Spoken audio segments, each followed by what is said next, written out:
Hello everyone, my name is Alexander Lluch and welcome back to Careers Explained. Today we're going to be interviewing Paul Chatlos. He's an executive recruiter for Smith Hanley Associates.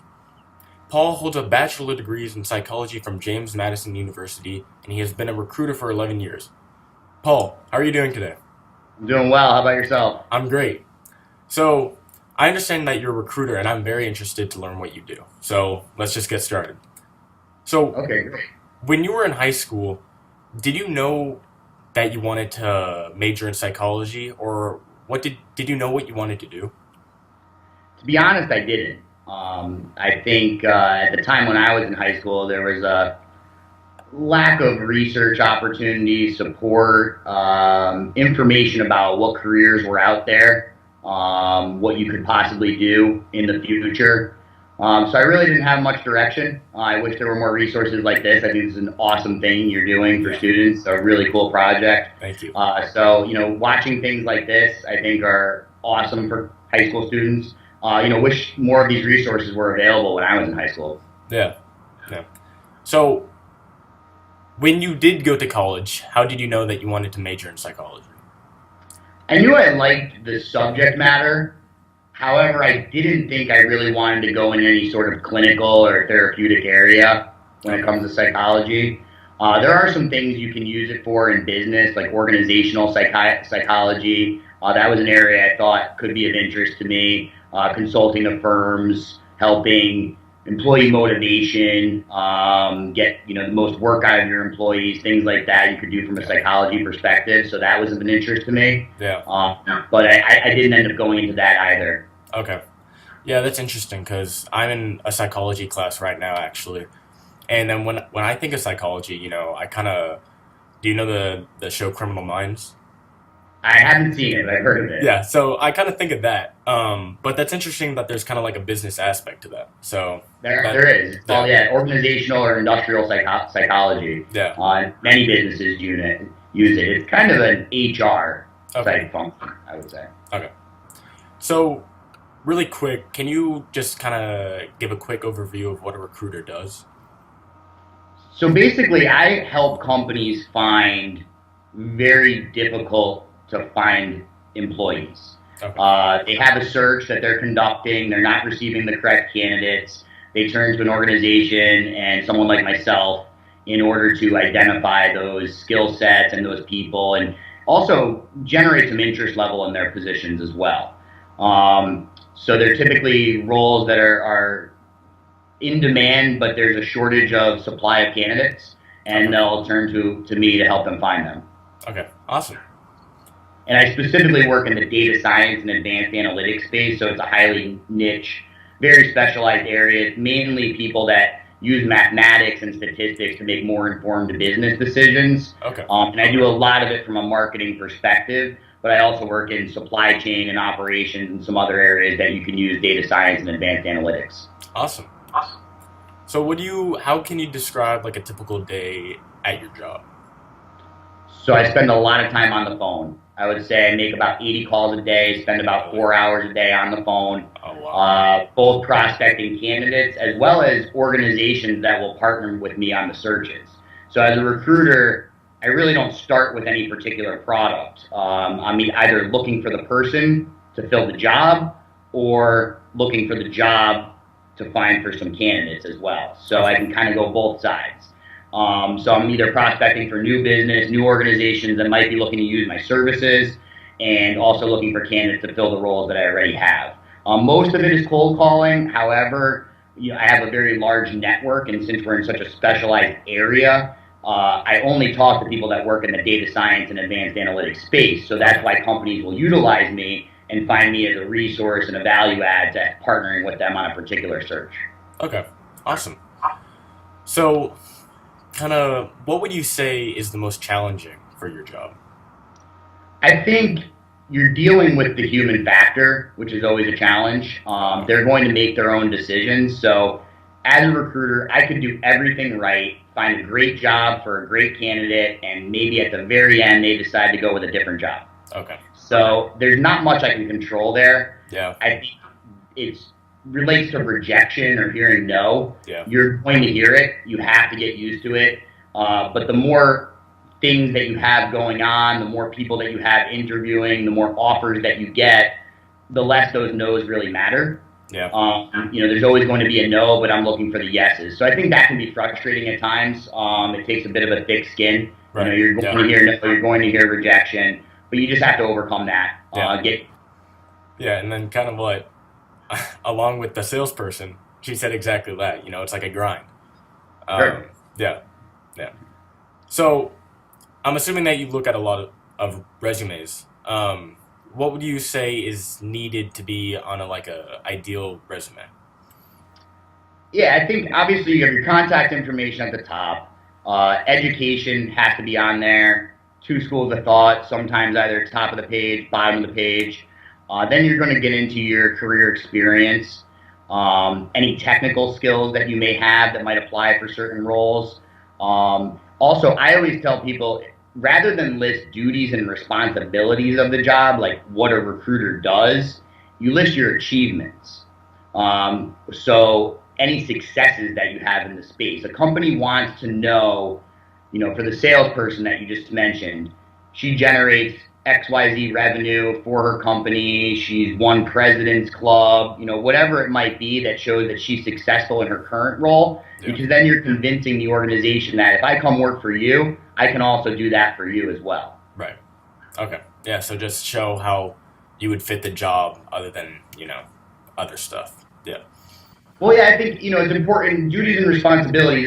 Not everyone, but I should say that the company hiring a sales rep understands what a sales rep does. You're not trying to explain that on a resume. Right. And you can have some of that, as we're talking now, what a recruiter does. But it's important to highlight how your successes, what you've done in your past that can be an asset to the organization that you're talking to or applying to in the future. Yeah. So, after you receive the resume, they have to go into an interview, correct? Correct. So how would someone make a good impression during an interview? Well, I think a lot of what you do on the resume is what you're going to do in an interview. I think being incredibly specific during an interview is key. What I coach my candidates on, and I work in a technical field, again, involving mathematics to make business decisions, is explain the business problem you worked on a little bit, quick background, talk about the tools and methodologies you use to analyze that problem, and then the results, strategies, and recommendations that come from the analysis. Because then you're telling a company in a clear and concise way, here are projects that I've done in the past, here's how it impacted a business, whether it's earned them $1 million, saved them $1 million. Yeah.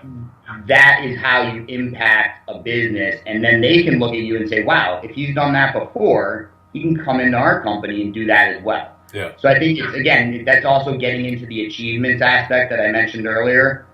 You're highlighting your achievements, you're highlighting what you can do for a company that's important and why you're the person they want to hire. Right.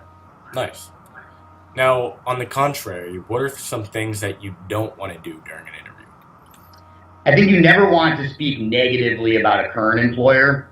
Okay. A lot of the common questions during an interview are, what are you looking for and why are you looking? Major pitfall for a candidate is they'll mention, I don't like my manager, or I don't like the culture at my company. And it's seen in a negative way. You don't ever want to give the prospective employer the idea that you're a complainer or someone that's never happy in a role. And even if those things are there, you tend to not want to mention them during the interview. You can always spin something in a more positive light, and that's what I recommend to my candidates, is I'm looking for a better growth opportunity or new challenges or a team that works really well together. Rather than speak negatively, you always want to speak positively. People want to hire positive people, not negative people. Yeah, definitely. Simple, but a lot of people don't think about it, and people at all levels will make those mistakes. Yeah. No, my dad always tells me just if you go into an interview, always be positive, always smile, look into their eyes, shake their hands, stuff like that. I think that's really key. And people like to hire people that are going to be fun to work around. I mean, work may not necessarily be fun all the time, but you want to have that positive vibe. You want to have that good energy within your work environment. So if you get along with someone, those kind of things you just mentioned, smiling. I mean, smiles are contagious. That's something that people like to be around rather than someone that's, mulling around and being miserable. That's contagious as well. Yeah. So you want to have that positive versus negative atmosphere in your work environment. I think that's pretty standard across all professions. Yeah. Yeah. So how would someone in your field get paid? So we're paid by the organizations that we partner with. We're paid off of a first-year base salary. So the candidate that I place with XYZ organization, say they make $100,000, generally we receive a 25% fee, and we'll receive $25,000 for that employee that makes $100,000 if we successfully place them with the organization. Okay.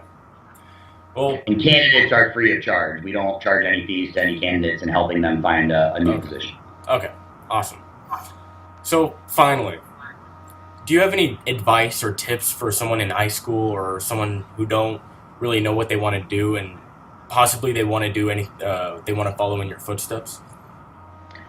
Well, I think what's key, as I mentioned earlier, what I might have had a lack of when I was pursuing a career in high school and even college is the amount of research that I did. I think what I would advise students to do is start at a very early age. The quicker you start, the quicker you'll know what you want to do. Okay. Think about what you're good at. What subjects do you do well in school? Use those subjects. Find out what positions. Like, for instance, I'm going to have a spin on the math and science because that's the field I recruit in and the kinds of candidates I look for. But there's a real shortage of candidates in the United States that have engineering skills, mathematics skills, computer science skills. Those are all very in-demand skills in the marketplace right now. Yeah. So if you're good in math, you're good in science, if you're good with computers, if you even like computers, I know technology is very big with youth these days. So if you're interested in computers, rather than just play around with them all day, figure out how they work. Learn how to program them. I think, again, going back to the research side, though, is find out what jobs there are for a computer science major. Yeah. What those jobs pay. I think the more information you have, the more decisions that you can make as a high school student or, even in your college major and what you're picking and what you want to do with your career is, get focused, I think, is key. There's so much out there with the internet these days. I mean, you can look up what are the hottest jobs right now, where are there shortages in jobs right now. I think something I looked at before this interview was we looked at some jobs that Amazon had posted. There were 16,000 engineering jobs at Amazon open right now.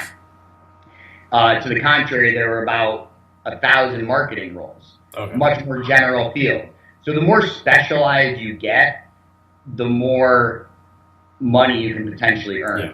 Because they're looking for a very niche skill that's hard to find. That's why I have a job, is I'm helping these companies find those types of candidates. Yeah. There's just not a lot of them. There's not a lot of the correct candidates applying to those jobs. So, if you're good with computers, if you're good in software engineering, if that's an interest to you, those skill sets will go a long way in the marketplace, and you'll really be able to pick out and choose, what types of companies you want to work for. Yeah. Yeah, that's awesome. I mean, I know a lot of people, when they're growing up, they don't really have a passion or they don't really know what they're looking for. But like you said, if you can find that at a young age and you can kind of just build off that, I think that would be amazing. I think so too. And like I said, I think, and finding out what's out there. I think that was something I didn't really think about. Like, I was good at math and statistics and things. I took AP statistics as a high school student, but no one came into my AP statistics course and told me what a statistician does. Yeah. Now I'm recruiting them and I see the types of salaries that they make, and I think to myself, why didn't I go into statistics? Yeah. So I think knowing at that age and just trying to find out, I think, knowledge is power, and the more you do the research, what can I do with mathematics? If I'm someone that excels in those subjects and likes those subjects, what types of careers do people that are strong in math go into? Yeah. What jobs are out there? What do they pay? So it gives you a good idea of the marketplace, the landscape, what you could possibly do, with these things that maybe you enjoy. Maybe you enjoy math. Maybe you're good at it, but you also enjoy it. Yeah. Maybe that's something you like, solving, problems. That's a skill set that is in demand. Not a lot of people have it, and not a lot of people go into it. Yeah. Well, Paul, thank you so much for taking the time to be interviewed by me today. Everything that you said, I bet, will help everyone who's watched this video figure out what you do and it might open up their eyes for something that they might want to do in the future. So thank you so much for taking the time to be interviewed today. I appreciate your time as well. Thank you so much. Like I said, I think it's a great thing you're doing. Great thing for high school, even college students, just to learn more about what's out there, what careers there are, see the options, and decide what they like, what they're good at, and what they can obviously do in the future. Yeah, that's my goal. I want to help people and myself kind of just understand what jobs there are and what careers, and like I said, trying to find that passion. Because that's my issue right now. I'm still trying to find out what I'm good at, what I like. So that's kind of the main reason why I'm doing this. Yeah, it's a great exercise, an awesome project, and again, a great resource for others. And I have both my LinkedIn page, Paul Chatlos. I'm at Smith Hanley Associates. I have some resources there. Our website, Smith Hanley Associates. We do a lot of blogging on interview no-nos, how to write a resume, a lot of the questions that you're asking. And I mentioned that not just as a plug, but the resources are out there. You can go to my company or my page, but there's so many others to be on the internet and resourcing and researching, what jobs are out there, what might be interesting, and what might fit in with your interests and your skill sets and what you're good at. Yeah, definitely. Well, with that, this has been Careers Explained. Please make sure to like and subscribe, and just check out other videos to learn about more careers, and hopefully it'll help you find out what you want to do in the future. Thank you.